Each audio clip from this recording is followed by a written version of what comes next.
Are you having issues with your ID card?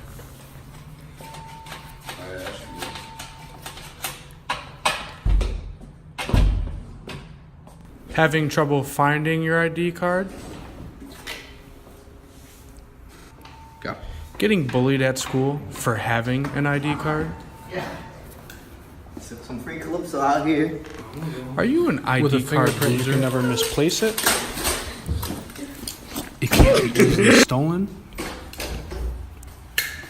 You know, Not this easily could all be duplicated. fixed with one simple solution. And it's very socially acceptable. Biometric security.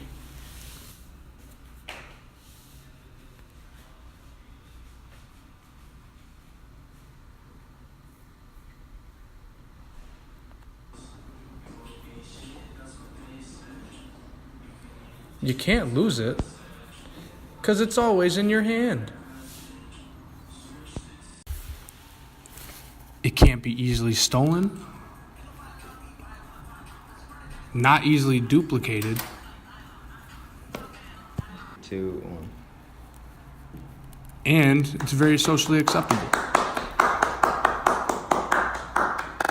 And welcome to the 202 podcast. Tyler, leave us off. Hi, I'm Tyler, and this is the 202 podcast, and today we're going to talk about our scenario with biometric security. So basically, our scenario is, as you saw from our funny little clip earlier, was that this guy is trying to get into the building with his ID card, but he doesn't have it, or something's wrong with his ID card, it broke, or he lost his ID card, someone stole it. So these tons of very different ways. But the main thing about biometrics and how such is this great, cool new thing is that you can never lose your thumbprint. It's always there, unless you chop it off. But we're not going to get into that. But it's just always there, and you could use it your entire life on everything in the future. And it's unique to you. So there's always going to be issues when you have something like a key card as it's an outside variable versus something that you have on your body at all times. So as Tyler mentioned, something like your thumbprint, you're never going to be able to lose. It's going to be very hard to duplicate, and it's always going to be individual to you. It's never going to be able to be duplicated any other way unless someone was able to get something on their hands, as such as if you got the fingerprint off like the glass of someone's stuff. But that's something that takes a lot more effort than someone taking someone's key card, and it's very, very difficult to do so. And there's much smaller things that you can do rather than have it be on a door, or you could even have it on a laptop. Have certain things, like if you were to have a thumb drive, actually certain ones have so that they have kind of a thumb scanner on it, so it actually doesn't activate until you put it in. Which can protect from a lot of things like keyloggers too. If you notice something has a thumbprint scanner on it, it can also help you keep it from, so you know it's more secure in general too. So you can keep that on you without worrying about the data getting stolen. If you lose it, it's just gone. It's not lost. It's Anything stolen. to add, Mitch? What I'm going to add is, in our first presentation on this, we spoke a lot about how certain parts of biometric security aren't exactly socially acceptable. Most people generally consider thumbprints to be very socially acceptable to use, and people use them on their phones now with the new iPhones. Androids have fingerprint scanners, computers, and people are just generally more accepting to be able to use it, whereas things like iris scanning or a full body scan, or even taking a DNA sample is much less socially acceptable. People just don't tend to. It's kind of like iffy on them. Yeah, they consider it like invasive, Yeah. whereas most people consider a thumbprint to be whatever. So that's why we're kind of like advocating more for like the fingerprint scanning on whatever like biometric security we have, just because it's kind of like really simple. Like just for a fact, like no one can really get into anyone else's fingerprint biometric because no two fingerprints are like the same. Like we're literally all born with different fingerprints. It's based off our DNA.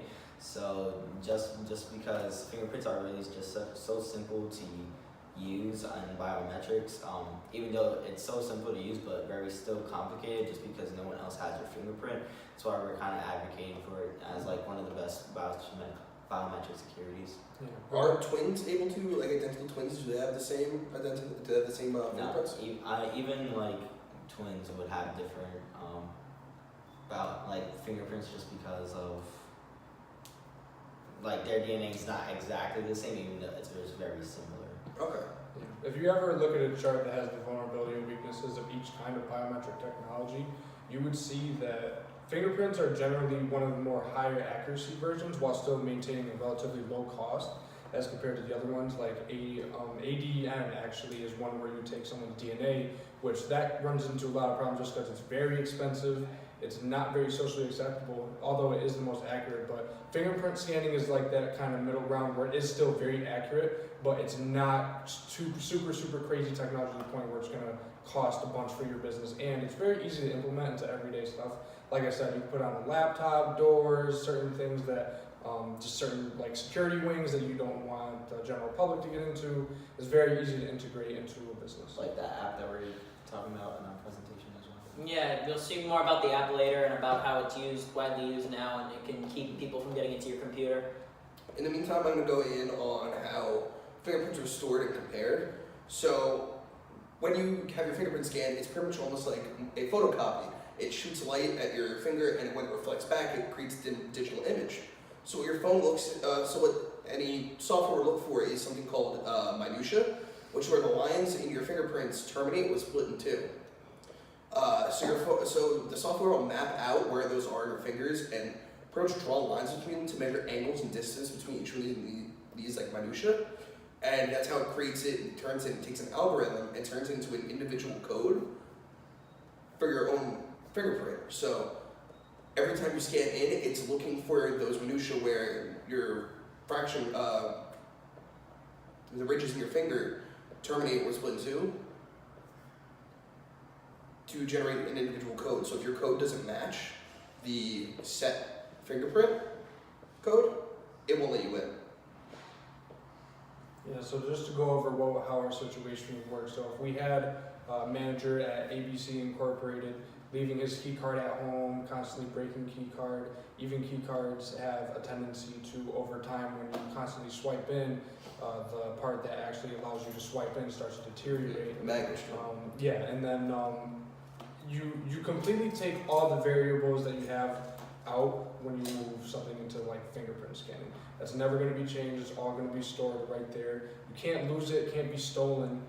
It's really one of the things that is going to save you. One, it's going to save you a lot of hassle, and two, it's going to be a lot more secure than someone being able to find your security card and use it. Like basically losing your ID card would be like very easy to do. Like I'm sure everyone has probably lost their ID card multiple times, but like you're not gonna lose your fingerprint unless like in a very rare situation you get like a third-degree burn or something. So it's also why we're advocating for it as well. Also, it's very difficult to be able to steal someone's fingerprint, whether it be off of a glass or fabric, or even if you were, let's say, assaulted and someone actually took your finger. In a lot of cases, the fingerprint won't work after it's been taken off of you. They actually proved that in a Mythbusters episode. Oh, I didn't. So it's not like where someone can take your ID card and go rampage on Calypso, getting free meals with your ID card before you really notice. But instead, that if someone took your thumb, they wouldn't be able to wreak havoc with it by going from lock to lock to lock. Yeah. And as stated before, it's a relatively cheap method compared to the alternatives while still remaining that high accuracy that businesses would generally want. It's a really smart business decision just because you're going to save money while having a much higher security threshold. You can also get dongles for your laptop that plug right into USB, and it'll actually scan your thumbprint if your laptop doesn't already have a thumbprint scanner already built in. They cost as cheap as like $15 on Amazon. That's good for people who even like forget the passwords for their computer, let alone not even have an ID card. They could just. My grandma all the time forgets her password. If she had a thumbprint scanner, she'd never need anything again. There's also an app that we're going to be using in our presentation.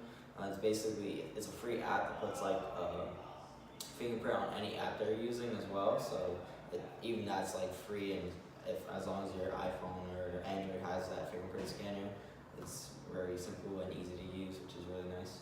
It'll help you protect those photos you want other people to see. You can use to, let's say you want to give your phone to like a business phone, you want to give it out to the employees, but you don't want them tinkering with the settings or any of the security features on it. You can lock out settings that only an administrator would have access to. Keep that bank account Yeah. It's also compatible for Mac and PC. So you can put it on a computer to lock out applications, the internet, anything like that. It also has a ton of other applications, whether it be for any business, schools, anyone realistically that wants to be able to loan out technology without having them tinker with it.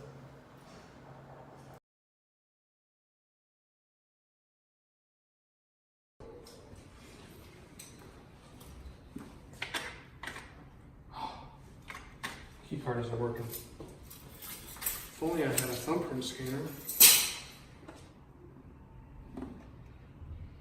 Oh wow. It looks like my front door's open. Thanks, biometrics. Yay! That's literally all we need. Get rid of that key card. I'm still recording.